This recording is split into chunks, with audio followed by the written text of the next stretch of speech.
Liat's largest shareholder government says the airline needs change. Our top story in Caribbean Newsline for Thursday, May 23rd. From the CMC News Center in Bridgetown, I'm Dawn Paris. Good evening. Barbados says it's still willing to support cash-strapped regional airline Liat, but not in its current form. Prime Minister Mia Mottley spoke on her government's position amid reports that Barbados has agreed to sell the majority of its stake in the airline to Antigua and Barbuda. The Antiguan leader, Gaston Brown, said on Sunday that Mottley has agreed to sell no more than 39% of Barbados's 49% shareholding in Liat. On a Wednesday, Mottley maintained her position that she would not be speaking publicly about the negotiations with Antigua, but she hinted that while Barbados is willing to continue supporting the struggling carrier, it wants to see a change. Barbados is committed to Liat and regional air travel. We may not be committed to Liat 1974 Limited, and that's the fundamental difference. And there's more than one way to do that which we have to do. But at the appropriate time, with respect to the details of any discussions, I'm not going to disrespect the process. I'm not going to disrespect the people with whom we do business. There is a right way to do things, and I will follow that right way. Antigua and Barbuda currently has 34% shares in Liat. It wants to acquire Barbados' shares through a takeover of that country's liability to the Caribbean Development Bank, from which money had been borrowed to purchase planes for the airline. Prime Minister Brown has already disclosed that Prime Minister Mottley has invited him to send a negotiating team to commence talks, and Aviation Minister Sir Robin Yearwood, Minister of State in the Ministry of Finance Lennox Weston, and a representative of the Finance Ministry are on standby waiting for negotiations to be scheduled. But even on that, the Barbadian Prime Minister would not speak when pressed by the media. I do not shout across the Caribbean Sea. I repeat, and if that is an article of faith for me last week, it is still an article of faith for me today.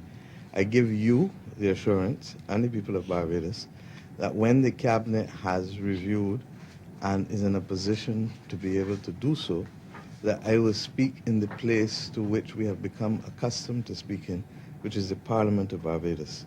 And I will speak to the people of Barbados, but I'm not in the habit of sharing correspondence that I've written to anyone, far less colleague heads, in the press before they have seen it. And I don't think that there's anything that would cause me to alter those basic precepts of behavior that I consider dear to hold dearly. The other Liat shareholder governments are Grenada, Dominica, and St. Vincent and the Grenadines. And as the shareholder governments continue to negotiate Liat's future, CEO Julie Reefer-Jones is stressing the importance of the carrier to the region's social and economic development. Addressing a women's conference in Barbados, she likened Liat to the University of the West Indies and said it is critical to the region's success. It's hard to imagine the region without that kind of connectivity. At the same time, it's just about 3 or 4 territories that support the airline. This is a social need for the region. It needs support from the governments, it needs support from you, and it is important as a region that we understand that. For me, I put it in the same category as University. We independently would find it a challenge for everybody to have their own university, but collectively we have different campuses, but it is one university. Similarly, I see Liat in that way. And the discussion we are having now with all the governments is around what is the best model for us to fund the airline in a way that will allow us to deliver a better service to the region. Still on the aviation scene, Barbados is moving to finally create a civil aviation authority. Legislation for that is being drafted and is expected to be taken to Parliament by September or October. Minister of Tourism and International Transport, Kerry Simmons, says Cabinet has given approval for the way forward.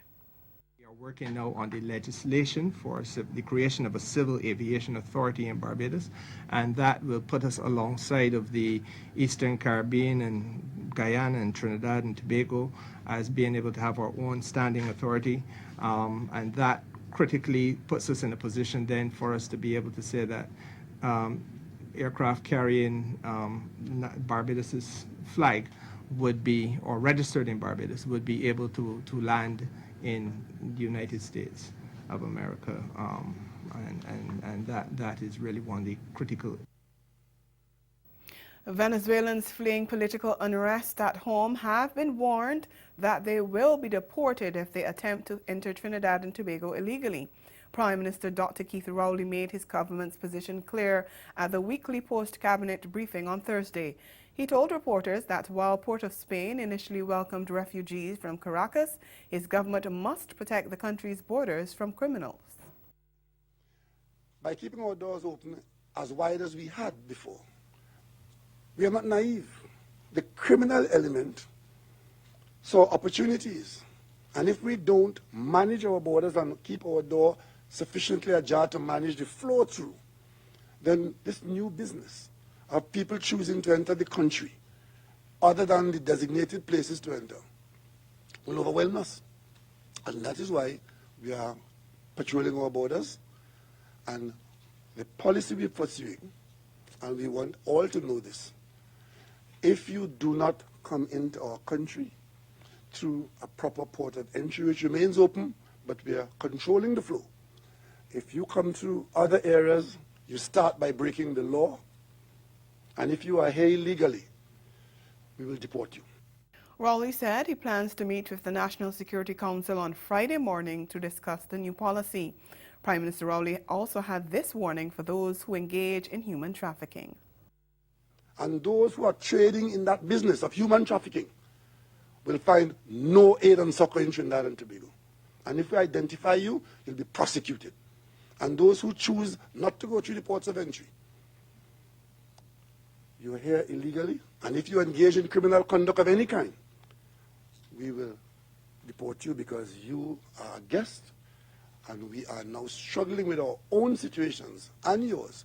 And if you abuse that, just remember, the interests of the people of Trinidad and Tobago come first in Trinidad and Tobago. Meantime, the government has granted 93 Venezuelans who were detained by police late Wednesday permission to stay in the Twin Island Republic until the end of July. The 62 men, 19 women and 10 children were found hiding in bushes at a makeshift camp in the community of Santa Flora in the south of the country. They were taken into custody and processed by immigration officials. It's believed the immigrants arrived in different boats on Tuesday. Guyana's President David Granger has asked Attorney General Basil Williams for answers regarding an anonymous letter containing serious allegations about his office. We get more in this HGP News report. A letter has been circulating detailing allegations of misconduct by Attorney General and Legal Affairs Minister Basil Williams. From all indications, the letter was written sometime last year. The 6-page letter details allegations ranging from sexual misconduct to verbal and other forms of abuse towards staff by the sitting minister. It alleges that over 17 staff would have resigned at the end of December due to the conduct of the minister. This newscast received a copy of the letter. However, the copy Nightly News received was void of signatures. On Wednesday, this newscast questioned President David Granger on the contents of the letter. I have seen a copy of that letter, and I've asked the Attorney General to respond to me. He hasn't done so in writing, but I've seen a copy of it. It's anonymous, and you have to be very careful with anonymous letters. If somebody had evidence, they'll put their name to it and be prepared to defend that evidence. But the president said, if it is a fake letter, anybody can write anything. I've asked him if there's any truth in it. We reached out to the Attorney General for comment on the letter, but he would only say that he would not dignify the letter with a response. He dismissed the letter, calling it fake. One of the staff that resigned from that ministry acknowledged that her name is in the letter, but refrained from divulging any details. Coming up in Caribbean Newsline, anti-crime legislation introduced in the Bahamas Parliament. Stay with us.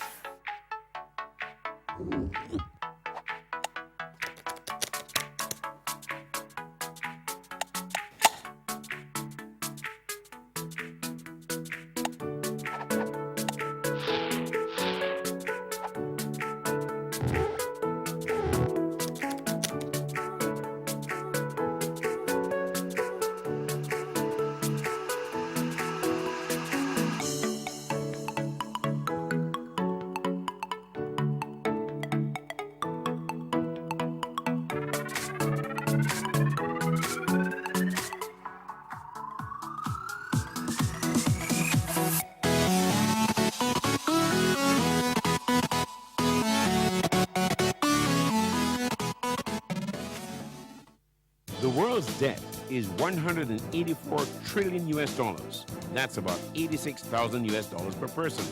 Join Linda Tessar, the Central Bank of Barbados 2019 Distinguished Visiting Fellow for the 6th edition of the Caribbean Economic Forum, as she helps us understand just how in a world of rising debt, we in the Caribbean can stay afloat. Follow this important live broadcast of the 6th Caribbean Economic Forum on social media and on radio and television in Barbados and across the region. Thursday, May 23rd at 8 p.m., 7 p.m. in Jamaica. Visit www.centralbank.org.bb for more information.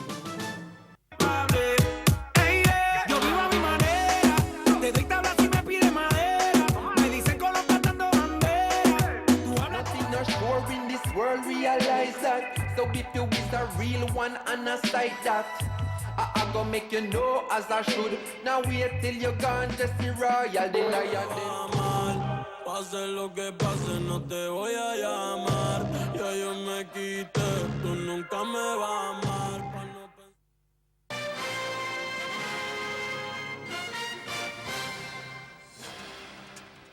Welcome back. The Bahamas has introduced a new anti-crime legislation to Parliament. The National Crime Intelligence Agency bill, which was first taken before the House of Assembly last October but needed some adjustments, would allow for the creation of a comprehensive review of the security environment and existing threats facing the country. It will replace the National Intelligence Agency, which was created by the previous Perry Christie administration. We get more in this report from ZNS Network News. Thames says the agency's mandate will be to coordinate intelligence gathering and joint strategic plans between law enforcement agency heads, collect threats related to the country's security, and coordinate effective networks between regional and international bodies. He says the Bahamas is at risk from transnational organized crime, ranging from human trafficking to gun and drug trafficking. NCIA will provide our respective law enforcement community with enabling information to take the necessary action against dangerous organizations and individuals, both locally and abroad. Thames says the agency is not created to interfere in the lives of law-abiding Bahamians. He says control will be put in place to avoid abuse of power. No government and or groups will be able to or exert pressure on this agency to perform intelligence gathering operations on organizations or individuals if there is no direct concerns with genuine threat to national security. The agency will be run by a director appointed by the Governor General based on advice from the Prime Minister, who will consult with the Leader of the Opposition and will comprise of law enforcement heads and civilians with specialized skills. There will also be a review committee to ensure accountability. The Minister may provide the Director with directions of a general or specific nature to be observed with relations to the performance of the agency, of its function, or the exercise of its powers, or the exercise of the powers of the Director. The Minister may vary or replace any directions of the agency. Further, the Minister shall cause a copy of the directions to be given to the Prime Minister and the Review Committee. The NCIA will have the power of search, arrest, and seizure, and Thames says the bill prohibits disclosure to protect the identity of NCIA staff. Arden McLean has been sworn in as the Cayman Islands' new opposition leader. He was presented with his instrument of appointment during a brief ceremony held in the office of Governor Martin Roper on Thursday. He replaces Ezard Miller, who stepped down from the post earlier this month, citing lack of cohesion among the opposition members as the reason for his decision. The swearing-in was witnessed by his family and fellow opposition members of the Legislative Assembly, Alva Suku and Chris Saunders. Suku, who resigned a couple months ago as deputy opposition leader, has been reappointed to that position. Weather forecasters say they expect the dry conditions affecting the Caribbean over the last few months to continue into September for most of the region. Representative of the St. Martin Meteorological Department, Cheryl Etienne LeBlanc, says the next 3 months should be drier than usual. She was addressing the opening of the Caribbean Climate Outlook Forum in St. Martin, which brought together forecasters, disaster managers, and representatives from various sectors and industries across the region. She said that for September to November, Forecasters also expect above normal conditions in the Greater Antilles, the Leeward Islands, the Bahamas, and Belize. However, the outlook is for drier than usual conditions everywhere else in the region. From the rainfall for the year so far, 2019, from January, generally everywhere in the Caribbean is drier than normal, except for the extreme northern, like the Bahamas, and western Cuba is a little wetter. But this is what we expect based on the El Nino phenomena. That is how it impacts the Caribbean. The Eastern Caribbean is more or less dry, and the Northern and Western Caribbean is wetter. She told the biannual forum that while the data used to generate the forecasting models are sourced from across the entire Caribbean, forecasters are encouraging sectors in the various countries to contact their local Met Service for island-specific outlooks. We as meteorologists, we put out this forecast. We said it's going to be warmer than usual and the rainfall is going to be low. What we expect from the stakeholders, look at this forecast, and for your particular sector, try to find out what messages you can give out to these people. So for tourism, for example, we say we are going to expect heat waves, we are expecting warmer temperatures. I know this is the time that the tourists like. They like to be outdoors, but you have to tell them that they have to protect themselves while they are outside, especially between 11 and 3 when the UV is very high and things like that. For agriculture, you would encourage people, whenever it rains during the rain season, you may collect water. So when it is dry, you use that water, you can recycle that water. So things like that, would like each sector to take the forecast and then tailor it to their people. The wet season in most of the Caribbean coincides with the Atlantic hurricane season, and most models predict that this year's season will be less active than normal. But regional forecasters are reminding residents of the Caribbean that weather systems significantly less powerful than a hurricane can result in major loss and damage. Ahead in Newsline, the latest sport. We'll be right back. Paul is one of the first beneficiaries of work, Women Organized for Real Kindness. The non-profit organization's mission is to exercise tangible acts of kindness. In Stephanie's case, members raised funds to present Miss Paul with a new refrigerator for her home. Founder and the director of work, Catherine Charles, says that the group's purpose is to support and motivate women. How do you explain it to the kids of like, okay, there's 4 mommies and 1 daddy, and or are they too young to understand that? Well, most of my kids call them Auntie Mom, you know, Auntie Paula, Auntie, you know, Destiny, Auntie Mom. For me, it was an easy decision. God gave me a dream, you know, and He said that if you want a wife, you need to go ahead and make this one your wife. I've been with her for 5 years. Named the Arcoiris Rainbow Tour, Balvin will begin in Coliseo de Puerto Rico in San Juan on August 30th. The singer will make stops across major cities, from Miami's American Airlines Arena on September 14th to Manhattan's Madison Square Garden on September 29th, before wrapping it up at LA's Staples Center in late October. Balvin, who recently played 2 groundbreaking sets at Coachella in April,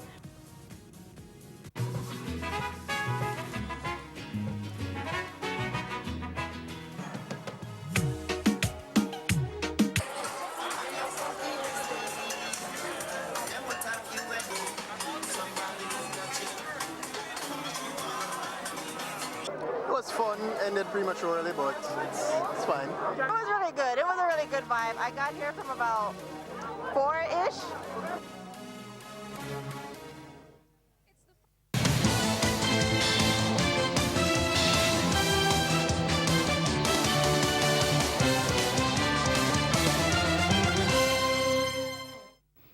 Captain Jason Holder says the new World Cup format means teams will have to work harder to win the competition, but he says West Indies have fully embraced the changes and believe their chances are as good as any other side.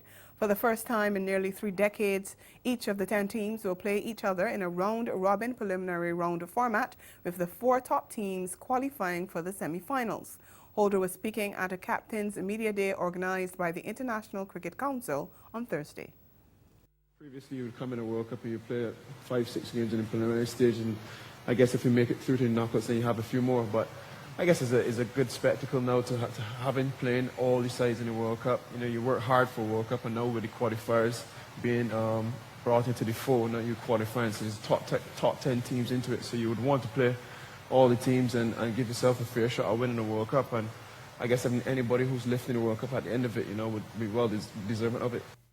West Indies are currently in a camp in Southampton and will shortly travel to Bristol, where they take on South Africa on Sunday in their first official warm-up match before clashing with New Zealand 2 days later. The West Indies have stern tests in their 2 opening encounters when they face Pakistan in their first match next week, Friday in Nottingham, before clashing with world champions Australia on June 6 at the same venue. When asked about his soft approach to his leadership style over the years as captain, Holder admits that building his character remains a work in progress. Yeah, I guess it's something personally that I've had to work on over the last couple of years. It's obviously been a different dynamic and a different challenge for me personally, but I think if you look at it from a team's point of view, you think we're all excited. I think we could all share the same sentiments, and yeah, we just hope that the competition could be starting tomorrow as opposed to going through the warm-up games and just get straight into it. But you know, it is what it is. You know, we've got a long time here over the next couple of weeks, and you know, hopefully we can enjoy playing here in England and lift the World Cup. Meanwhile, big-hitting left-hander Shimron Hetmyer hopes to use the World Cup to make an indelible mark on the international stage, but he says his main priority will be helping West Indies win the ICC showpiece. The 22-year-old was one of 7 players who joined the Windies camp last Saturday after seeing out their full contract in the lucrative Indian Premier League. Speaking with CWI Media, Hetmyer says his journey with the regional men has been a fantastic ride. Thus far it's been a fantastic ride for me, I would say. Actually being a part of the West Indies team for about 3 years now, it's just fantastic for me, and just I'm just trying to go from strength to strength in whatever way that I could possibly go in. I was in, as you said, I was in the IPL, I was in other leagues, CPL back home, and just before that we were playing against England in the Caribbean, and then now we're here in England, so it was just, thus far it's been great. Hetmyer has been a settled member of the Windies ODI squad in recent times and has made the most of the opportunities, averaging nearly 41 from 25 appearances. Hetmyer said he was pleased with his career to date, but was also aware he needed to capitalize on opportunities to make bigger scores. Thus far it's been all right, I would say. I'm missed out on a couple of centuries also. Missed out on one against India in India, I think it was last year as well, and even against England I only got one. But I'm just thus far in my career, it's been a fantastic ride for me, I would say, because of the guys and everyone around me just supporting me whatever way possible and just giving me the freedom to go out and do what I do best and play my shots and execute as well as I possibly can. Former West Indies fast bowler Ravi Rampal crafted a solid all-round performance, but it was not enough to prevent Derbyshire from crashing to a 2-wicket defeat to Glamorgan on Wednesday. Set 246 for victory after dismissing the hosts for 213 in their second innings, Glamorgan stumbled over the line after Rampal produced an incisive spell of 3 for 55. He trapped opener Charlie Hemfrey, LBW, for 4 in the 6th over of the innings with the score on 14 for 2, and then claimed Australian Marnus Labuschagne for 32, caught at mid-wicket trying to turn a ball off his pads. Almost immediately after lunch, Rampal had Billy Root, LBW, on the back foot for 26 to a pacey delivery which nipped back at the left-hander.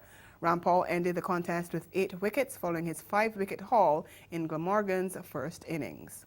Over to the Bahamas, where 2 former sprinters get the once-in-a-lifetime opportunity to play for a U.S.-based Division I rugby team. ZNS's Kelsey Johnson spoke with former 100-meter Olympic hurdlist Ivanique Kemp and former Carifta athlete Charlene Johnson. to the field. Only difference is it's a whole new game for the country's newest professional athletes.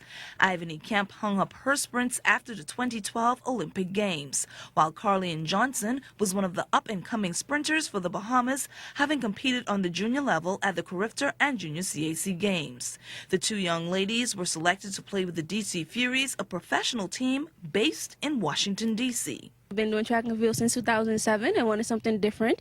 And rugby is not really known, at least the women's team is not really known in the Bahamas. And like I said, I want to be one of the first person to actually put it on the map. It feels amazing to be chosen to play professional rugby, to be able to represent my country and to make the people proud. Members of the women's national rugby team went through a series of drills put on by coach Matthew Williams, who's been in town for more than 5 weeks scouting. Williams believes that Kemp and Johnson were a perfect fit for the DC Furies, and their skill sets are a bonus for his team. And that's the sport. We'll be right back.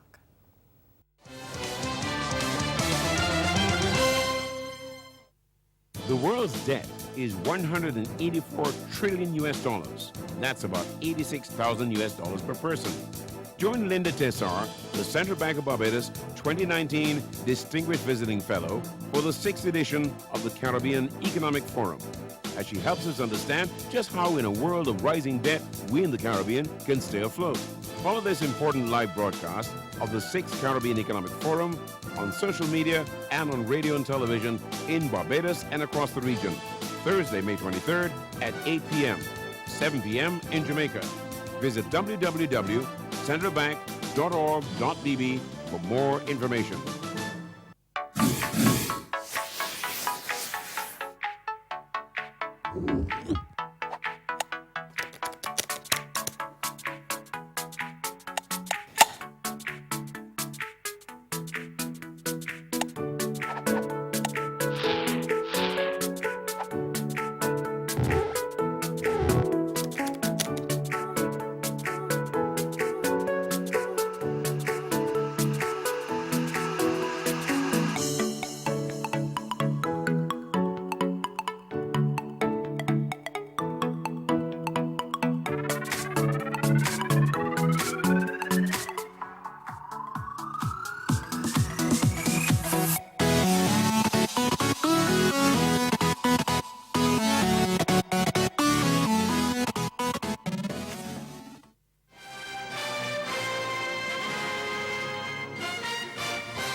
Again, the major developments of this day: Barbados still willing to support cash-strapped regional airline Liat, but says it needs some change. And in sport, West Indies captain Jason Holder says teams will have to work harder to win the World Cup, but his side's chances are as good as any other. That's Caribbean Newsline. For news and sport around the clock, subscribe to CanadaNews.com, and for more of our programming, log on to CaribVision.tv and check out our YouTube channel.